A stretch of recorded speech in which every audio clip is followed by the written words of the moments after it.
ब्रजवासी ने मन में कोई इच्छा नहीं की। क्यों नहीं इच्छा की? क्योंकि उनके मन ही मनमोहन में लग चुके थे। अब श्री कृष्ण ने उन ब्रजवासी की निष्ठा को देखकर कहा कि सबके सब ब्रज में ही रहकर, क्योंकि हमारे शास्त्र में कहा गया है जो महात्मा वृंदावन निष्ठ ब्रज धाम निष्ठ है, तो धाम निष्ठ महात्मा ऐसे हैं जो परिक्रमा से बाहर भी नहीं जाते।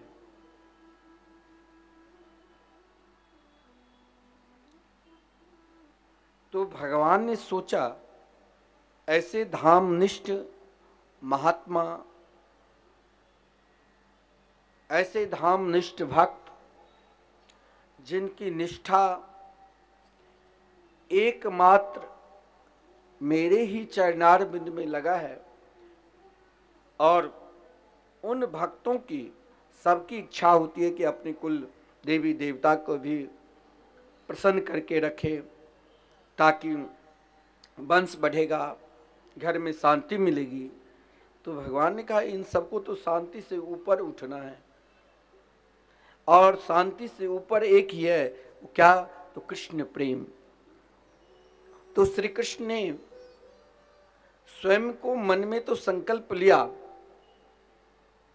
कि संपूर्ण ब्रजवासी के हृदय में एकमात्र युगल प्रेम समर्पित करना है।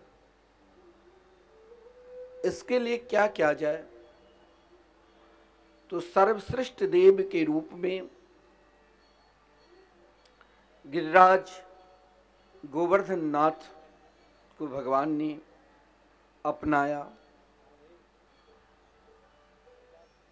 भगवान के वचन मानकर संपूर्ण ब्रजवासी बड़े आनंद के साथ गिरिराज जी के पूजन किया।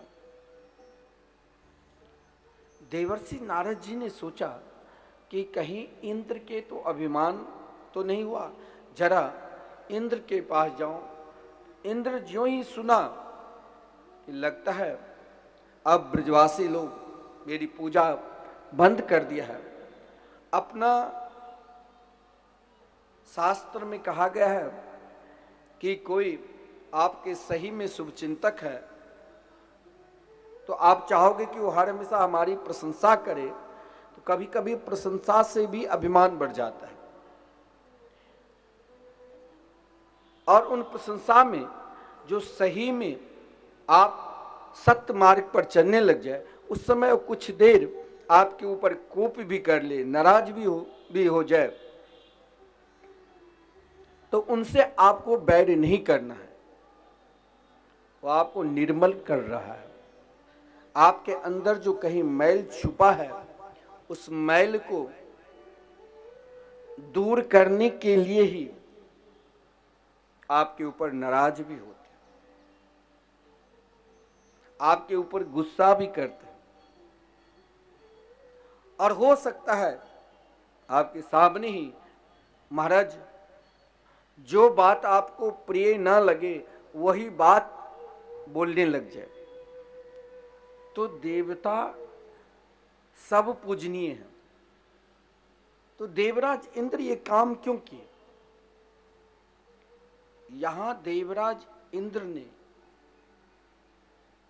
उन ब्रजवासियों की परीक्षा लेने के लिए कि जरा इन ब्रजवासी के हृदय में सही में श्री कृष्ण प्रेम है कि नहीं, क्योंकि हम किसी देवी देवता के पूजन करते हैं, तो देवता हो सकता है किसी न किसी मार्ग से आपका कल्याण करे।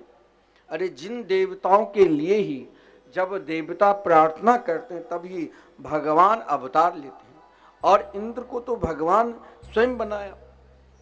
इंद्र ने क्रोध में आकर गाली देना प्रारंभ कर दी, बहुत कुपित भी हुए। सामर्थ मेघ को आदेश दिया कि संपूर्ण ब्रजमंडल को रसातल में भेज दे, लेकिन ब्रजवासी घबराए नहीं। हम लोगों की आदत हो जाती है, मेरे अंदर वो निष्ठा नहीं, वो समर्पित भाव नहीं,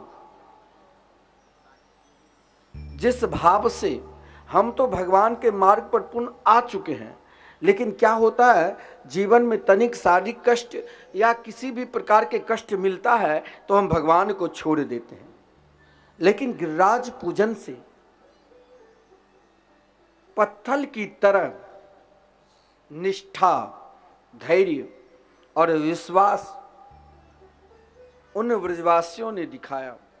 इधर देवराज इंद्र कुपित हुए, लेकिन कोई श्री कृष्ण की निंदा नहीं की कि हे कृष्ण अब आप देख लो। सब एक साथ श्री कृष्ण को पुकारने लग गए। तो श्री कृष्ण ने क्या किया, 7 कोस के विशाल गिरिराज पर्वत को अपनी कनिष्ठिका उंगली पर 7 दिन तक रखा। 1-2 दिन कौन के 7 दिन तक आहार निशम 24 घंटे बारिश हो रही थी। तो ब्रज को तो डूब जाना चाहिए रसातल में, नहीं। सिर्फ एक बार आपको आश्रित होना होगा। जो भगवान के चरणार बिंद में आश्रित हो जाते हैं, भगवान क्या करते हैं, उनके समस्त कार्य को आपको पता भी नहीं चलेगा कि कौन जो काम नहीं बनने वाला है वो भी बना देते हैं। क्योंकि भगवान ने तो गीता में स्पष्ट कहा, जो एक बार पूर्ण रूप से मुझ में समर्पित हो जाते हैं तो योग क्षेम बहाम्यहम्, उनकी संपूर्ण कार्य को मैं स्वयं देखता हूं। अब ब्रजवासी ने अपनी निष्ठा को, यहां श्री कृष्ण प्रेम का बहुत महत्वपूर्ण व्याख्या है। और श्री कृष्ण प्रेम का ही नहीं, श्री कृष्ण के यहां पर पहचान भी ब्रजवासी को हुए कुछ क्षण के लिए, कुछ पल के लिए। और केवल पहचान ही नहीं कि श्री कृष्ण के हृदय में वो कौन सी शक्ति है जो 7 दिन तक अपनी कनिष्ठिका उंगली पर गिरिराज पर्वत को रखा, लेकिन घबराए नहीं। हम सबके जीवन में तो तनिक कष्ट होता है तो हम घबरा कर सोचते हैं कहाँ जाऊं, किस ओर जाऊं, कौन से मंत्र का जाप कराऊं, कौन सा दोष आ चुका है मेरे ऊपर। लेकिन ब्रजवासी घबराए नहीं, एक नजर से श्री कृष्ण की ओर देख रहे हैं और श्री कृष्ण एक नजर से ब्रजवासी की ओर। देवराज इंद्र थक गया, क्योंकि जिनकी शक्ति से कार्य किया वो शाम्बर्त ही थक गया था। क्योंकि भगवान ने अपनी शक्ति बलदाव भैया को कहा कि तलहटी के अंदर पानी आवे ही ना।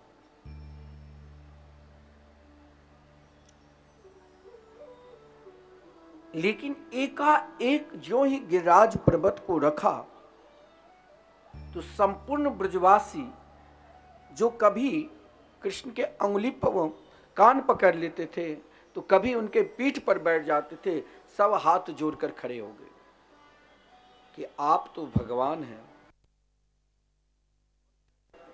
सब दौड़ते हुए नंद बाबा के पास गया और नंद बाबा से कहा, नंद बाबा आप सत्य बताओ कि आपके पुत्र है तो है कौन। नंद बाबा ने कहा कि देखो मुझे तो कुछ पता नहीं, ये तो मेरा लाला है, लेकिन गर्गाचार्य जी ने कहा था कि नारायण समोगुण है, इनके अंदर गुण नारायण के समान है, साक्षात नारायण है। अब तो देखिए प्रेम में ऐश्वर्य नहीं होता है, अगर प्रेम में ऐश्वर्य प्रधान हो जाए तो उन प्रेम में बाधित हो जाता है। इसीलिए तो हमारे आचार्य चरण श्री भट्ट देवाचार्य जी ने कहा कि जब आप श्री धाम वृंदावन से प्रेम करते हो और युगल निष्ठ हो, युगल निष्ठ मतलब श्री राधा कृष्ण को दोनों अगर आप श्री कृष्ण प्रधान मानकर उपासना करोगे तो कोई बिरले ही ऐसे हैं जो वहां पर, इसीलिए केवल कृष्ण कृष्ण नहीं, कृष्ण से पूर्व श्री बोलना ही पड़ेगा, क्योंकि श्री नहीं बोलेगा तो कृष्ण प्रसन्न ही नहीं होंगे। श्री यानी श्री राधा रानी। तो यहां पर जब संपूर्ण ब्रजवासी ने कहा कि नंद बाबा आपके पुत्र भगवान हैं, तो भगवान ने क्या कहा, तुम लोग मुझे भगवान क्यों मानते हो? कहा इसीलिए कि आपने गिरिराज पर्वत को 7 वर्ष की छोटी अवस्था में 7 कोस के गिरिराज पर्वत को उठा लेना कोई साधारण बात नहीं। सुरभि कामधेनु गोलोक धाम से आकर भगवान के अभिषेक किए, गोविंद नाम रखे। देवराज इंद्र स्वयं स्तुति करने के लिए आए, परंतु उन ब्रजवासियों के अंदर डर हो गया। लेकिन ध्यान देना, डरता हो जिसके हृदय में प्रेम नहीं है, जिसके हृदय में निष्ठा नहीं। और वृंदावन के महापुरुष रसिक जन तो यहां तक कहते हैं तुम विश्व के किसी भी कोने में रहो, लेकिन चाहते हो कि वृंदावन की प्रेम रस में सदा मैं गोता लगाते रहूं, तो मन भागने दो, लेकिन मन को एक ही समझाओ कि देखो रे मन वृंदा विपिन निहार, विपिन राज सीमा से बाहर, हरियों को न निहार, यद्यपि मिले कोटि चिंतामणि, तदपि न हाथ पसार, जय श्री भट्ट दोली दूसर तन, या आशा उड़धार। का अगर एक बार आपके हृदय में श्री राधा कृष्ण के प्रेम बैठ चुका है तो फिर घबराना नहीं, संपूर्ण देवी देवता आप प्रसन्न होकर आपको वर देंगे जो इच्छा होगी। लेकिन उसमें निष्ठा कह दिया कि हम श्री राधा कृष्ण से प्रेम कर रहे हैं, और उन प्रेम को त्याग कर किसी ने कहा कि भाई तुम कुछ और पूजा में लग जाओ तब मन में शांति होगी। बोले नहीं नहीं नहीं, या तो तुम्हारी निष्ठा में कमजोरी है। आजकल तो एक दूसरे में प्रेम होता है टूटता है, तुम्हारे प्रेम सही के नहीं है। वहां तो कहा गया है यद्यपि मिले कोटि चिंतामणि, वहां तो करोड़ों पारस मणि कोई कह दे कि अब तुम वृंदावन की प्रेम वृंदावन की रस को त्याग कर मेरे पास आ जाओ, मत भटक जाना। बोली क्या? तो फिर वृंदावन में मुझे क्या मिलेगा? बोले वृंदावन में, आप वृंदावन तो बहुत लोग गए भी होंगे, वैसे तो वृंदावन की चर्चा ऐसा कोई नहीं है जो नहीं सुना होगा, लेकिन आप वृंदावन के प्रसाद दे जरूर लिए होंगे। कौन सा प्रसाद? पेड़ा खाए होंगे वृंदावन के, लेकिन पेड़ा नहीं। वृंदावन जाओ तो वृंदावन के सर्वोपरि जो प्रसाद है, प्रसादी क्या? तो ब्रज रज,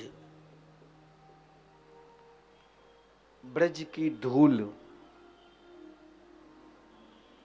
जिस धूल को प्राप्त कर मुक्ति भी अपने आप को धन्य मानती है। मुक्ति दूसरे को मुक्ति के लिए सोचता है कहीं अब सबके पाप मेरे अंदर ही तो नहीं आए, तो मुक्ति स्वयं वृंदावन के गली गली में लेट लगाती है और वो धूल अपने मस्तक पर रखती है, जहां मुक्ति के भी मुक्ति हो जाती। वही तो श्रीधाम वृंदावन है। और वृंदावन जब भी जाओ तो ब्रज रज घर पर जरूर ले आओ। इससे क्या होगा? तो बार बार वृंदावन की याद आएगी। अब संपूर्ण ब्रजवासी भगवान मानने लगे श्री कृष्ण। श्री कृष्ण ने कहा तब तो फिर रास होगा ही नहीं। जो अनेक युगों के अनेक ऋषि मुनि साधक गोपी के रूप में आए फिर तो रास होगा ही नहीं। जो ही भगवान के भाव अगर इन प्रेमी ने कर लिया तो फिर क्या होगा। तो भगवान ने इशारा की कहाँ, तो रास रासेश्वरी राधा रानी की ओर। राधा रानी की ओर क्या, उससे पूर्व भी देवराज इंद्र ने जब भगवान की स्तुति की तो भगवान ने, देवराज इंद्र ने मात्र 10 श्लोक गान कर भगवान की स्तुति की थी। भगवान बहुत प्रसन्न हुए थे और देवराज इंद्र से भगवान केवल यही कहा कि इंद्र अपने आप को कभी भगवान मत मान लेना। इंद्र ने कहा आप ही माता पिता गुरुजन है, लेकिन भगवान केवल एक शब्द कहा था, श्री कृष्ण ने, गम्यताम शक्र भद्रम वो क्रेताम मेनु शासनम अस्थिताम स्वाधिकारेषु युक्तेर्वः स्तंभ वर्जिता। हे इंद्र, तुम अपने अधिकार के अंदर ही रहना, और जानते हो जिस दिन अधिकार से बाहर जाओगे उस दिन पतन होगा। इंद्र ने भगवान से कहा, प्रभु अधिकार में सदा रहूं, इसके लिए मैं स्वर्ग लोक में क्या करूं। तो बोले तुम श्री राधा रानी के शरण में रहना, वही सबके कल्याण है। निरंतर खाते पीते उठते बैठते चलते फिरते श्री राधे बोलते रहना। अब यहां इंद्र को तो समझा दिया, लेकिन उन ब्रजवासियों को कौन समझावे। तो भगवान ने मुस्कुराते हुए, जो संपूर्ण ब्रह्मांड के जिनकी मुस्कान मोहित कर देते हैं, तो भगवान ने उन ब्रजवासियों को, बड़े बुजुर्ग सब भगवान के निकट से दूर हो गए थे। भगवान सभी को बुलाया कि अरे भाई, हमने तो गिरिराज पर्वत उठाए ही नहीं। बोले कौन? बोले तुम लोगों ने सहारा की। बोले हमने तो कुछ किया ही नहीं। सामने बगल में रास रासेश्वरी राधा रानी विराजमान। बोले मैं 7 दिन तक, जब तक गिरिराज जी पर्वत को भगवान ने कनिष्ठ का उंगली पर रखे, ब्रह्मा जी ने संपूर्ण गो बालक को, गोए को दूर कर दिया था, लेकिन इंद्र संपूर्ण ब्रजवासी को एक साथ गोप गोपिकाएं को कर दी। इतने ही नहीं, स्वयं भगवान उत्सव में जैसे वैसे घर में अकेला रहोगे तो महाराज नींद आ जाती है, मन नहीं लगता है, और घर में कोई उत्सव होने लग जाए तो पता भी नहीं चलता है कि रात्रि कैसे निकल गई। तो भगवान के हृदय में सबसे अधिक उत्सव क्या हुआ, तो रास रासेश्वरी राधा रानी एक नजर से श्री कृष्ण की ओर देख रही थी, और श्री कृष्ण राधा रानी की ओर। इसलिए तो कहा गया है, राधाम कृष्णम स्वरूपाम वे कृष्णम राधा स्वरूपिणम। श्री कृष्ण ने उन ब्रजवासियों से कहा, गिरिराज पर्वत बिना शक्ति से कोई काम ही नहीं चलेगा। और श्री कृष्ण की शक्ति कौन है? कौन है? श्री राधा रानी। और हमें भी श्री कृष्ण को प्राप्त करना है और रास में प्रवेश करना है, तो राधा रानी की जरूर स्मरण करना पड़ेगा। और क्या पुकारेंगे? राधा जी के रंग में रंग गए नटवर नंद किशोर, जल में राधा फल में राधा है चहु